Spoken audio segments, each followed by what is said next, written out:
Okay, so let's continue to discuss the chapter 11, skid marks as a tool in traffic accident investigation. Okay?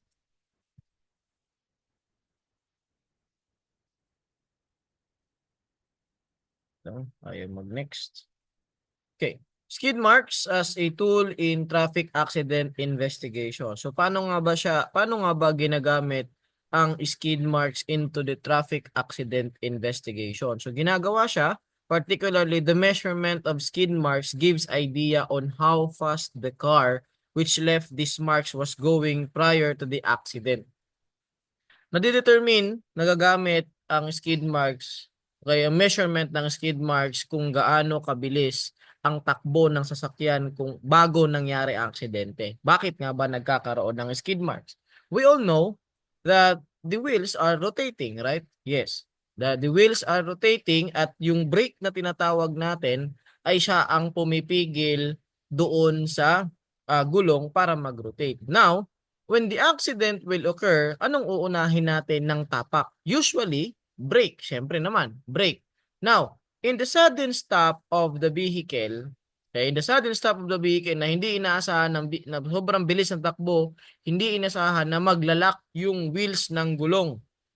Now, mag-iiwan siya ng marka. We all know that the tire is made up of rubber. Okay? Rubber. At pag nagkaroon siya ng friction or contact doon sa surface at kinadkad siya, no? Nakadkad siya doon sa kalsada, through the friction of the surface, nag-iiwan siya ng sobrang itim na na parang marka. Yun po yung tinatawag natin na skid mark. Bakit natin nasasabi na madedetermine kung gaano kabilis ang sasakyan through the skid marks? Kasi pag mabagal ang takbo po and then sudden brake, konti or wala po usually ang naiiwan na skid mark. But in the case of this fast moving vehicle at nagkaroon ng sudden stop of the wheels, doon po dahil hindi po kaya ng friction ng sasakyan or ng paghawak doon sa gulong ng sasakyan, hindi niya na kaya mahawak yung force na nagtutulak sa kotse, kaya nagkakaroon po ng skid marks. And the more na mas mabilis ang sasakyan, the more na mas mahaba po ang skid mark kasi hindi naman po natin bibitawan yung brake until na mag-stop ang sasakyan. Because of the force, 'di ba? Pag nag-drive tayo ng sasakyan, sobrang bilis ng takbo natin. Alam naman natin that the forward motion ng sasakyan ay nandoon. And then gusto natin na hatakin siya pabalik. But hindi siya kaya kasi nga hindi na kumakapit ang gulong. Lalo-lalo na kung ang gulong mo ay hindi na talaga ganun kaganda or kahit gaano kagandang gulong at hindi na kinaya yung speed na sasakyan mo, mag-iiwan at mag-iiwan po yan ng skid marks. Okay? Estimate of speed based on skid marks may lead to convictions. Okay? Nakikita natin na siya ay nagkaroon ng over-speeding. Okay? So, ma-determine po natin yon through the use of skid marks. Next naman, so we have here the other tire marks. Okay? Ano nga ba yung mga tire marks na nakukuha natin? We have here the centrifugal skid marks marking on the roadway on a rotating tire and wheel of a speeding vehicle on a curve when the speed of the vehicle is above the critical speed of the curve and the centrifugal force entirely or partially overcomes a friction between the mass of the vehicles and its tires and the surface of the roadway. Dito, ang centrifugal skid mark, ito yung nagkakaroon ng marka na iniiwan ng gulong. It's because of the centrifugal force. What do you mean by centrifugal force? The centrifugal force, alam niyo yung pagkukurbada, sasakay kayo ng sasakyan, ng jeep, ng UV, alam niyo yung pagkukurbada, pagpapunta ng kaliwa, ang isang sasakyan, ang parang may humahatak sa atin papunta ng kanan. 'Di ba? Kung napapansin. That is the centrifugal force. Yung pag dumiko sa kabilang direksyon ng sasakyan, yung hatak ng force po sa atin ay nasa opposite direction. Ganun din po ang ginagawa nun sa sasakyan. So the more na mag-iiba ng direksyon ng sasakyan, the more na parang may humahatak papunta sa kabilang direksyon doon po sa sasakyan. And syempre, the mass of the vehicle and its tires ay nagkakaroon po ng contact doon sa surface lalo-lalo na kung mabigat ang karga, okay? Mabigat ang karga ng sasakyan, more usually po talaga nagkakaroon siya ng skid mark. At kung yan ay dahil sa nagkurbada ang isang sasakyan, mag-iiwan po yan ng centrifugal skid marks. Okay? Next naman is the impending skid marks. Sa impending skid marks, forward rotation of the wheels being slower than the forward movement of the vehicle. Dito naman yung from the stoppage, no? Na naka-stop yung sasakyan natin, naka-stop tapos bigla na lang po natin in-accelerate yung sasakyan. Ngayon, the more na maraming rotation ang ginagawa ng sasakyan, hindi pa nag-move totally yung buong vehicle. Kumbaga nag-iipon pa siya ng force para magtuloy-tuloy yung pag-abante ng sasakyan. And dun yung mga forward rotation na yun na hindi nagresulta sa acceleration ng sasakyan, mag-iiwan po yun ng mga marks doon or yung mga ikot ng gulong doon sa kung saan siya nag-i-start. Yan po yung tinatawag na impending skid marks. Okay? So yun po. Next will be yaw marks. Ang yaw marks naman ay scuff mark made while a vehicle is yawning the mark made by the road by a rotating tire which is slipping in a direction parallel to the axle of the vehicle. Dito naman, yung yaw marks, yung ano ba sa Tagalog yun? Yung parang lumilihis na yung sasakyan. Kumbaga, ang nangyayari, di ba?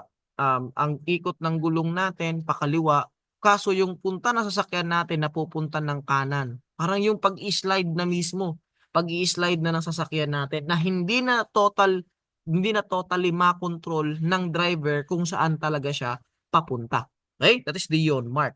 Next naman, skip mark naman tayo. Dito naman sa skip mark, braking skid marks interrupted at frequent regular intervals. The skid marks made by a bouncing wheel on which brake skips the wheel from turning. Dito, sa skip mark, iba po yung wag po maguguluhan dito sa wait lang doon sa gap skid.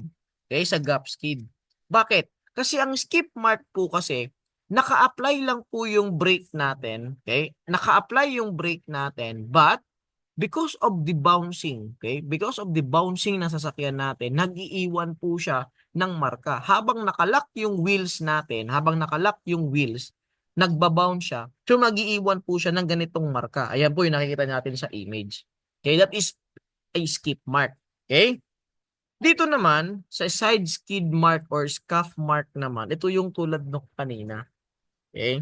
Yung yaw marks, yung daplis ng mga gulong natin sa kalsada. Different din po siya doon sa centrifugal force kasi control pa natin yun. While on the scuff mark or the side skid mark, ay hindi po natin siya nakokontrol at hinahanapan po natin siya ng control na maikontrol natin yung gulong sa kung saan natin gustong direksyon. Kaya nagiiwan siya ng marka po doon dahil sa pag-i-slide. Okay? Next is the gap skid. Dito naman sa gap skid naman, braking skid mark which is interrupted by release and reapplication of brake. Dito, mag-a-apply ka ng brake, aalis na naman, apply ng brake, aalis na naman. Okay? So yun po yung tinatawag na gap skid. Okay? So yun po yung mga skid marks na tinatawag po natin. So we have here other marks and impression left by a motor vehicle either on the road surface or on the other motor vehicle. So we have here the ruts, a sunken track worn by a wheel, or ito yung parang lumubog na. Okay? Lumubog na kalsada. Pag gauge naman, a groove marked by a hard part of the motor vehicle to another car after side sweeping, yung gas-gas po. Makikita natin yung image mamaya. Paint strips naman yung mga natanggal na pintura doon sa sasakyan after nilang magkaroon ng banggaan. So ano nga ba itsura nun? Ito yung ruts po. Yun, habang paulit-ulit na dinadaanan yan, yung kalsada na yan, dumulubog po yung kalsada din. Okay? And syempre, yung gauge, kung tawagin, ito po yung hard metal or hard object dun sa isang sasakyan, tumama po dyan, nag-iwan din po ng mark po dyan. At syempre, paint strips, yung lumipat yung pintura ng isang sasakyan sa nabangga niya or natuklap mismo yung pintura nung excuse, pintura nung isang sasakyan. Okay? So yun po yung other marks. Skid marks as evidence in the accident cases. Bakit nga ba or paano natin nagagamit ang skid marks as an evidence in the accident cases? Okay? Aid in determining the speed. Yan. Para natin ma-determine yung speed ng ating sasakyan. Ng sasakyan nung naka-aksidente pala. Prior doon sa aksidente. Malaman natin kung if he or she is following the speed limits or the safe speed. Show if the vehicle was traveling in the wrong side of the road. Baka mamaya nag-counterflow. Okay? Baka mamaya hindi na pala tama yung dinadaanan ng isang sasakyan na yan. And also indicate if the driver failed to observe the right of way. Okay? If the driver failed to observe the right of way. Pasensya na, may nagpapatawa kasi dito. Okay? So, matitingnan natin baka hindi siya nagbigay or hindi if he or she is not the driver is not following the right of way kaya nagkaroon ng aksidente. So, possible nagkakaroon po yan ng skid marks. So, tulad nung isang nung may nag-viral ngayon sa Facebook, yung napanood niyo yung PCX na para naging Lego. Yan. Non-observance of the right of way, hindi pa naman niya talaga sana turn na para siya ang tatawid sa isang intersection, but nagmadali siya, hindi niya alam meron pa palang papuntang isang motor. Ayun, nagkalat ang debris ng motor. Okay? So dapat ma-observe din po natin yung right of way. Okay? So skid marks do not show all of the speed. So tatandaan natin hindi lahat po, no? Hindi lahat kayang i-determine. Sir, kala ko ba kayang ma-determine? Yes, kayang ma-determine, but hindi po lahat. Paano? Wala naman pong nakalagay diyan kung ano ang speed talaga. Estimation lamang po natin.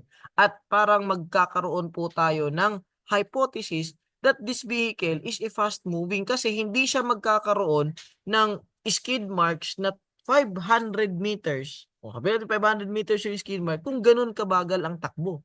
Ano yun? Kinaskas mo lang yung gulong ng 500 meters? Or else, hindi magkakaroon ng skid mark yan ng 5 meters kung ganun kabagal ang takbo niyan. So, ibig sabihin, the indication of the measurement of the skid mark can determine that the vehicle is a fast or slow, but it will not determine the totality of the speed of the vehicle. Malalaman lang natin na mabilis siya. Pero hindi natin malaman, 80 to 80. Kaya sinasabi dyan na hindi pinapakita lahat ng speed. Okay? Ayan po. Next will be the evidence of additional speed. At paano natin malalaman that there is an additional speed? Sliding with one or more vehicles before any skid marks begin to appear. Nakita na natin na meron pang nadamay na ibang sliding with one or more wheels. Okay? Nag-slide na yung gulong. Tatandaan natin that the amount of the coefficient friction, no? The amount of the coefficient friction nung gulong po natin ay meron lamang po yan limited din na speed. Kaya 'di ba, mapapansin yung mga fast moving vehicles, yung mga pang-racing, meron pong nakaakmang gulong para sa kanila. Pero if that is a private use vehicle, hindi po pwede na yung gulong ng private use vehicle ay pwede natin gamitin pang-racing kasi naka-indicate po doon yung ano lang talaga ang total speed. Now, ginamit natin yung normal use na gulong sa pang-fast, sa pang-racing. Nakita natin na hindi kakayanin ng gulong yung amount of speed na binibigay ng sasakyan papunta sa surface. Kaya ano nangyayari? Pag mabilis, nagkakaroon ng sliding ng gulong. Okay? Braking without skidding cases that the motor vehicle does not skid particularly before sliding begins, during gaps, and after marks, and before the car comes to rest. Nagkakaroon po doon. Okay? And dragging the car as it hits some object. Okay? Nakadamay pa ng ibang sasakyan. Damaging of another cars and objects. Sliding other cars or objects along the way. So nakadamay pa ng iba't ibang sasakyan or gamit na nandoon sa kalsada. Kasi kung mabagal naman yan, nagkabanggaan, sila lang. Di ba? The more the slower the speed is, konti lang ang nagiging nadadamay. But it's because of dahil doon sa sitwasyon na mabilis ang speed mabilis at nagbanda-banda yung sasakyan, maraming nadamay. So it means there is an additional speed doon sa sasakyan. Okay? So yun po yung ebidensya. Siyempre, vaulting or bouncing up in the air, hindi naman po lilipad ang isang sasakyan kung hindi ganun kabilis. Okay? Di ba? Bago lumipad ang eroplano. This is the science of the airplane. Before the airplanes will depart the airport, anong kinakailangan ng airplane? Bakit siya lumilipad? Bakit siya lumilipad? Enough speed. Kailangan mo na mabilis ang kanyang takbo bago siya makakuha ng kontrol papunta sa hangin. That is why we can show that there is an evidence of additional speed pag yan ay lumipad sa ere. Okay? So yun po yung mga tatandaan po natin para magkaroon tayo ng ebidensya that there is an additional speed. Okay? Next. Sorry. Other factors that affect the skid marks. Ano po yung ibang factor? Una, brake pedal pressure. Gaano kakadiin humawak ng preno. Di ba mapapansin niyo itong yung mga pagko-commute na, yung mga nagko-commute. Di ba yung para tayong mga figurine diyan. Di ba pag nag-brake, paalog-alog tayo, hindi tayo makatulog dahil sa pag-aalog. That's the brake pedal pressure. Gaano kakadiin humawak ng preno. Pangalawa, weight of the car. Gaano kabigat yung karga mo or yung sasakyan mo. Pansinin ninyo, the more na magaan ang sasakyan, the more na hindi gaano lumalapat ang gulong. Okay? The more na merong umaangkas sa motor o sa sasakyan, mabigat ang sasakyan, the more na lumalapat ang sasakyan doon sa road surface natin. So, what do you mean by that, sir? Ibig sabihin, pag mabigat ang sasakyan mo, the more na magkakaroon yan ng indication na the more na magkakaroon niya ng skid mark. Kasi nga, lapat na lapat yung gulong niya doon sa road surface. Pag yan magaan ang sasakyan, hindi gaano. Slight lang ang magkakaroon po. Okay? Next, tire tread. Yan, dito. Sa tire tread naman natin. Kung yan ay bago or luma na. Alam naman natin tayo mga Pilipino, tayo, hanggat pwede pa, gagamitin pa natin. But tatandaan po natin, class, that there is a enough year lamang po, that there's a tire expiration po na nakalagay doon sa gulong kung hanggang ilang taon lamang po ang tinatagal ng gulong po natin. So, which comes first po yun? Kung naunang mapudpud yung thread niya or naabutan. If I'm not mistaken, kasi merong mga 5 years 5 years duration lamang ang gulong. From other manufacturer ng gulong, hindi naabot ng 7. Ganun. Pero usually nakikita ko 5, no? So there is an expiration din sa gulong. Next is the air pressure. Sa air pressure naman, baliktad. The more na mataas ang air pressure, the more na hindi lumalapat ang gulong. Bakit? Tingnan niyo lobo. Ito, best example, lobo. The more na pinapalobo natin ang lobo, the more na lumilipad pa po sa hangin. Tama, di ba? So, ganoon din ang gulong. The more na mataas ang pressure ng hangin sa loob ng gulong, hindi na rin lumalapat yung gulong po natin. Pero the more na walang air pressure sa loob ng gulong, mas lapat na lapat po ang gulong po natin. Okay, so siyempre, pag nakalapat ang gulong, kitang-kita ang skid mark. Okay?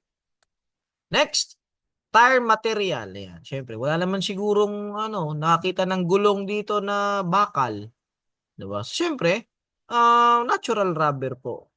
Because of the natural rubber, no? Because of the natural rubber na alam natin ang rubber nasusunog. Okay? And overexposed to friction. Di ba nga pag kinaskas nyo yung kamay ninyo ngayon, kinaskas nyo ng kinaskas, nagkakaroon ng pag-init. Di ba? No, yung pag-init na yon at pag na-apply sa rubber yon, alam natin pag nainitan ng rubber, natutunaw. Ganun po. At yung pagtunaw ng rubber na yon, that's the yun yung pamamaraan ng gulong para mag-iwan ng marka po doon. Okay? Kaya yun yung nagkakaroon ng skid mark dahil ang gulong natin ay rubber.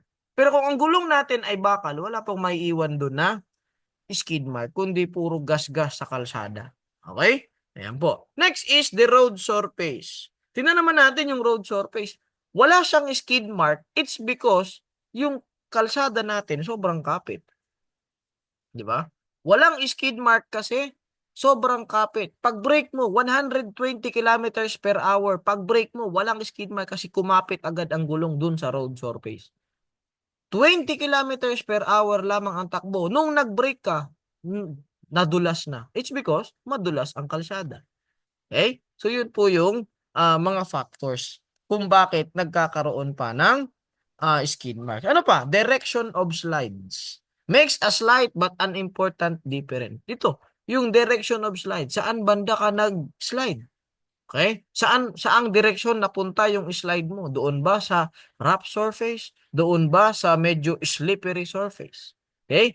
Temperature of the air and the road surface. Class, tatandaan po natin na nakakaapekto din po yung temperature ng hangin sa labas sa labas and the road surface. Kung gaano kainit din yung kalsada. Baka mamaya galing inulan, galing sa basa, hindi po ganun kainit yung kalsada natin. Okay? Kaya nga 'di ba yung mga long travelers natin, yung binabiyahe yung mga 10-wheeler trucks, they are prone from tire explosion kasi sobrang init na ng gulong nila. Kaya usually yung mga truck drivers natin, binubuhusan nila ng tubig yung gulong para lumamig. Because of the long duration of travel, nagkakaroon sila ng pag-init at possible siya for explosion. Lalo-lalo na kung yung mga gulong ay hindi na ganun ka safe gamitin. Okay? Next, against headwind. Okay? A car while slide a little further from the given speed with a tall wind than against a headwind, but it's not a matter of great importance. Pansinin niyo, yung eroplano, bakit siya parang patusok? It's because of the speed of the airplane, nababawasan yung kanyang air resistance. At mapitignan niyo sa mga sasakyan, bakit parang there is a curvature doon sa windshield na sasakyan? It's because of the minimization ng air resistance natin. Nakakaapekto din po yung hangin sa unahan po natin. Kasi tandaan natin, pag sinalubong mo yung hangin, mabilis yung takbo mo, tapos may sumalubong na hangin na mas malakas sa'yo or mas may force sa'yo, di ba napapansin niyo parang kinukontrol niya yung motor na napapagewang yung motor or yung sasakyan. It's because of the headwind. Okay? Nakakaapekto din siya sa skid mark kasi yung pag-stop natin, possible din yun, tinulungan din tayo ng headwind para mag-stop din yung sasakyan. Okay? Okay? Yung rationale ng airplane, yan, kung paano mag-brake sa hangin yung airplane, using the flaps lamang. Okay? Dahil doon sa headwind, nakokontrol niya yung yung resistance niya doon sa hangin. That's why, napaka-importante nating makita din the wind direction. Okay? Kasi, baka mamaya, magaan yung sasakyan mo, bigla kang bigla kang sinalubong ng hangin, ang tendency nun, pwedeng mawalan tayo ng control sa sasakyan natin. Okay? Next will be, facts needed po natin. Ano ba ang mga kailangan natin para magamit natin ang skid marks as a tool in traffic investigation? Una, good estimation ng speed po natin. Based po tayo lagi. Siyempre, decision investigation, based lagi tayo sa facts, no? From the observation and measurement of the incident or the scene of the accident. Siyempre, the accuracy of the estimate depends upon the accuracy of these observations and measurements. Okay? So let's talk about the length of skid marks. So dito naman, kung gaano kahaba yung skid marks. Be sure that there are skid marks, not just tire marks. Okay? Magkaiba po ang tire marks sa skid marks. Kasi yung tire marks, yun lang yung iniwan na marka nung gulong. Yan lang yun. Yung iniwan na marka ng gulong lang. Iba po ang skid marks. Kasi yung skid marks, that is the sudden stop nung gulong natin. Kaya nag-iwan ng marka. Yung tire marks na tinatawag, yun yung pagdaan ng gulong, nakita natin may dumaang gulong. Yan, lalo na pag mga basang surface yan. Or kaya yung putik, nakita natin, ay, tire marks po tawag doon. Baka mamaya magkamali po tayo doon. Did all wheels slide or just one of them? Tingnan natin, baka dalawang gulong lang, kasi dalawa lang naman talaga usually magkakaroon ng skid mark or nag-lock lang yung isa. Nag-brake yung isa hindi na kasi pumalya yung brake. Okay? Are there any gaps in the skid? Diyan. What is the length of each skid mark around any curves? one of the part of the skid mark you can positively identify, it gives you speed with which will be minimum beyond reasonable doubt. The other is a possible skid mark which will give you a more likely speed. The first is all you can use in court. The second is often useful in figuring out just what did happen in the accident. So yun po yung dahilan that the length of the skid mark is very integral sa pagkakaroon ng investigation sa traffic accident. Kasi unang-una, yung unang pwede natin siyang gamitin sa korte. Pangalawa, it will be a help to the traffic investigator on figuring out what is the cause of the accident. Okay, ano ba nga ba talaga ang pinagmulan? Baka mamaya hindi naman talaga yung speed niya yung naging problema. Baka mamaya yung pag-lock ng gulong. Okay? So yun po yung length of skid marks po natin. Okay? Next will be two ways of figuring the length of the slide in if all of the same kind of pavement. So ano nga ba unang-unang gagawin? This straight line. Ito yung slide is considered straight if both rear wheel skid mark do not go off to one side of the front wheels skid mark. Dito naman yung straight line, yung makikita po natin yung usual na yung usual na pag-slide niya na straight lang po talaga. Yun po yung straight line skid marks. Next naman, if both wheels ay nag-slide, if both rear wheels ay nag-skid marks, no? Tapos yung isa po doon ay pumunta na papunta sa harapan, ang tawag po doon ay spin. Okay? Pag dalawang gulong, dalawang gulong, nag-lock siya, nag-brake siya, hindi na pumunta yung gulong, nag-slide papunta sa harapan, straight line lamang po 'yon. Pero kung sakali nag-brake ang dalawang nasa likod na gulong tapos parang iikot pa siya papunta sa harapan, spin na po ang tawag doon. Okay? Next will be, unfortunately, many investigations are carelessly made. Bakit? Bakit nga ba pagkakaroon ng carelessly made yung ating pag-iimbestiga? Fail to show whether all will slide. Hindi natin napakita kung talaga bang lahat ng gulong ay nag-slide. Pangalawa, fail to include the sliding distance kasi napaka-importante ng sliding distance. Neglect to note whether there are gaps in any of the skid marks kasi para ma-determine natin what kind of skid marks yung nangyari. Okay? Kasi pag maraming gap marks yun, ibig sabihin, how many times na siyang nag-brake pero hindi pa rin kinaya. So it means, mabilis yung takbo. Show only an overall length without separate measurements for each wheel and measure straight across from beginning to the end of the curve skid marks rather than around its length. Okay? So yun po yung po natin. Now, let's talk about coefficient of friction or yung tinatawag natin drag factor. Okay? Paano nga ba Paano nga ba, Paano nga ba naipapatunay na yung paano nga ba nagiging nakakaapekto yung drag factor? Measurement of maximum frictional resistance of the pavement. Sa drag factor class, the more kasi na yung pavement natin ay smooth, no? Smooth yung ating surface, magle-lessen yung drag factor. Bakit? Kasi yung forward movement ng gulong alam mo yung drag factor, alam mo yung pag binwelo yung sasakyan, alam mo yung motion na umabante yung sasakyan pero yung katawan natin parang naiiwan, parang hinahata. That is the drag factor. That's the drag factor. The more na mabilis ang takbo ng sasakyan, the more na malaki din yung drag factor na tinatawag. Okay? So, bakit nga ba nagkakaroon ng drag? It's because of the friction doon sa surface po natin. Kung kapit na kapit yung gulong doon sa surface natin, mas malaki po ang drag factor. It is equal to the force exerted when the wheels are skidding divided by the weight of the car. So dito naman, pag nag-skid naman, equal siya dun sa force when the wheels are skidding, i-divide natin dun sa weight ng sasakyan. Okay? So yun po yung drag factor na tinatawag po. Next will be the procedure followed by the PNP. Ano nga ba ang ginagawa ng mga kapulisan natin when it comes to traffic accident investigation? Una, the members of the PNP when considering skid mark as evidence observe the following. The officer submits as evidence in the case the measurements of the skid marks and the court interprets the fact in the light of the other evidence. So sasubmit po 'yan ng mga ng PNP officers natin as an evidence in court in the case of the measurement of the skid marks. Okay?